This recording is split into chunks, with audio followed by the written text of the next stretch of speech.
For this section, we're going to explore how we can use tables in OneNote for Windows 10. Tables are located in the Insert ribbon along the top. We click Insert and then we can find the first section here called Tables. So for this one, we're going to do an activity and you can follow along with me. We're going to do a basic table to record data or information about a car survey. So what we're going to do is we're going to click inside this green box and then we're going to click on tables. And for now, we just want a 2 by 2. So come over so it kind of looks like a bigger square and then we're going to click.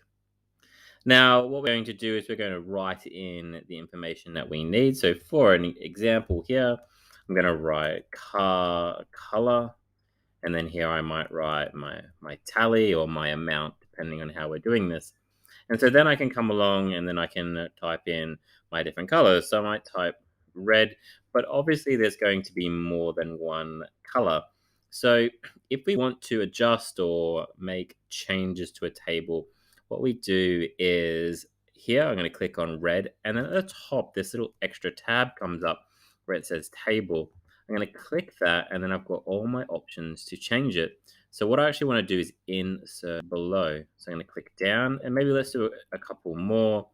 So I might have blue, might have green, and so on and so forth. And I could keep going. We can also do shading in tables for OneNote for Windows 10.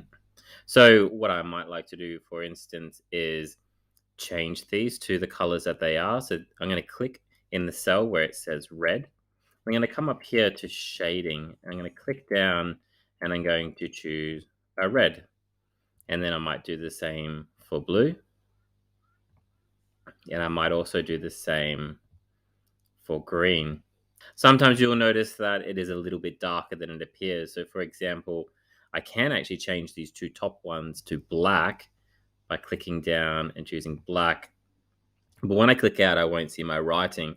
So what I would have to do is to click over the top of them, come back to the Home tab and change the font color to something that will work a little bit better.